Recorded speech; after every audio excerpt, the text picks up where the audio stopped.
जय हिंद साथियों। कल मैंने पढ़ा आपको पृथ्वी की आंतरिक संरचना के बारे में और बताया कि ये क्रस्ट है, मेंटल है और कोर है। इसमें ऊपरी मेंटल को दुर्बल मंडल कहा जाता है, जिसे स्थेनोस्फीयर भी बोलते हैं। ऊपरी क्रस्ट और निचले क्रस्ट को जो अलग करते हैं उसे बोलते हैं कॉनराइड।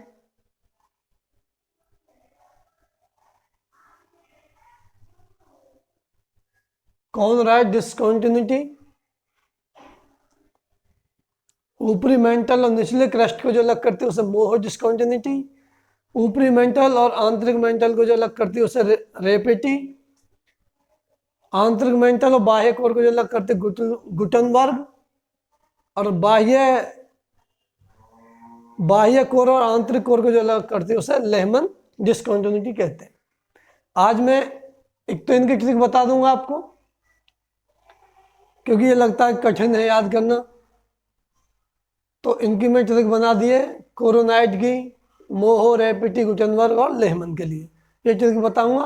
और क्रस्ट को क्या बोलते हैं, मेंटल को और कोर को क्या बोलते हैं, तो आज इसके बारे में बता रहा हूं आपको मैं। क्रस्ट का अन्य नाम क्या है?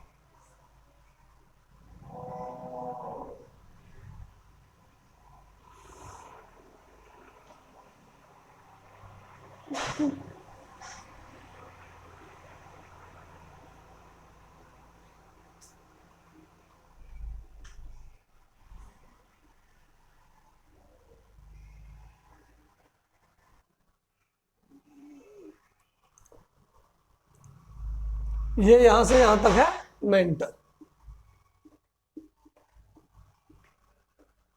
ये क्रस्ट है और ये कोर है। जो क्रस्ट को सियाल बोलते हैं,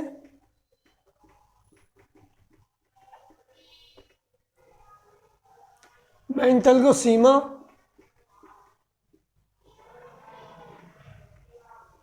और कोर को निफे। इन नामों से भी इनको हम जानते हैं। सियाल SiAl यानी सिलिका और एल्यूमिनियम। सीमा Si और Mg सिलिका और मैग्नीशियम। निफे Ni और Fe निकेल और फेरस यानी आयरन।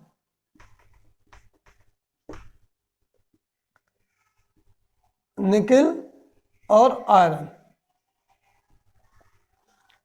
यानी ये जो कोर है ये निकेल और आयरन से मिलकर बनी है। जो मेंटल यानी सीमा है ये सिलिका और मैग्नीशियम से बना है।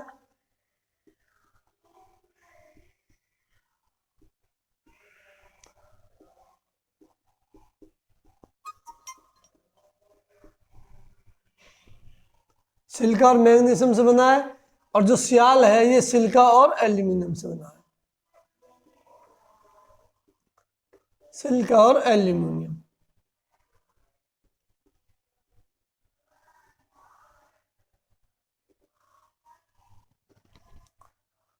तो इसमें पूछ लेते हैं कि जो ये सियाल है या क्रस्ट है किससे मिलकर बना है।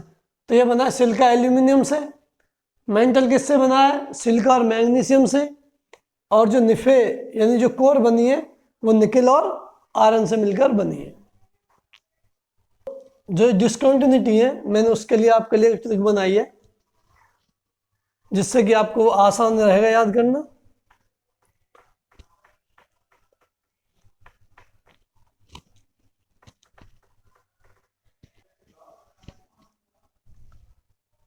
कमरे में गुलाब है।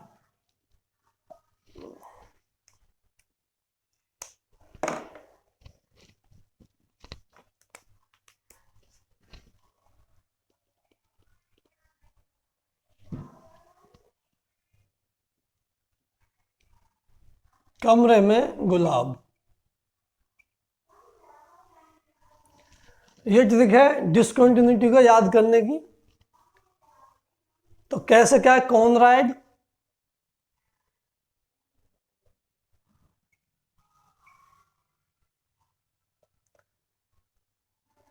मैं से मोह,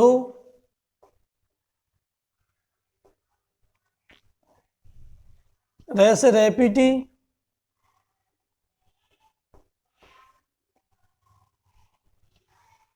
इसे छोड़ दे।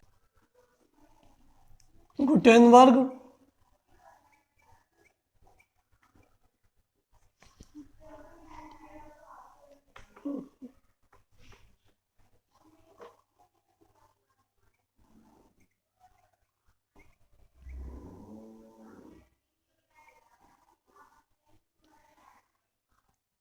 लेसल लेहमन।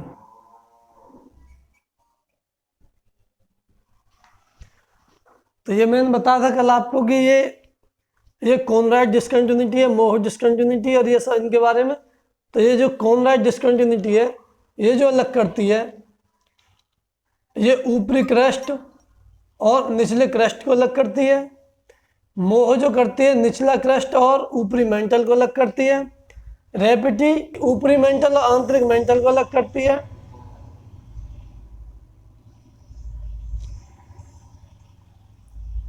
और गुटेनबर्ग आंतरिक और बाह्य, आंतरिक मेंटल और बाह्य कोर को अलग करती है।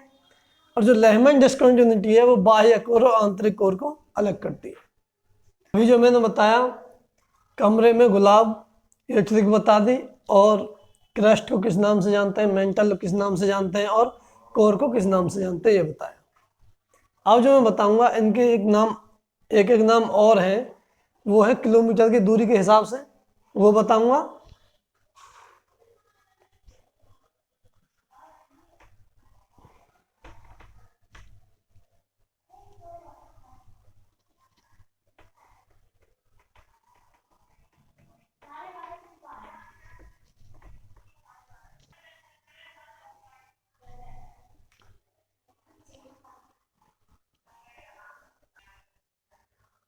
धरातल से 200 किलोमीटर तक, यानी धरातल से और 200 किलोमीटर तक की दूरी को लिथोस्फीयर बोलते हैं। लिथोस्फीयर।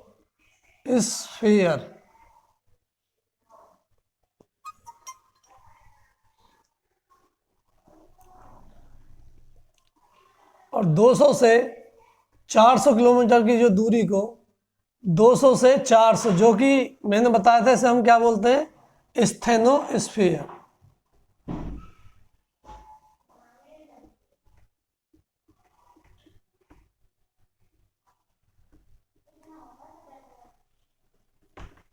स्थेनोस्फीयर। इसे हम, इसका दूसरा नाम क्या, दुर्बल मंडल भी बोलते हैं इसे, दुर्बल मंडल भी बोलते हैं हम इसे। 400 से 2900 किलोमीटर तक की दूरी को मध्य मंडल, या मीसोस्फीयर। और 2900 से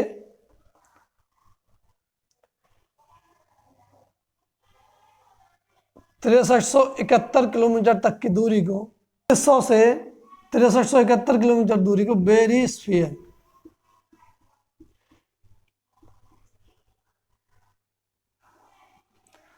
इन नामों से जाना जाता है।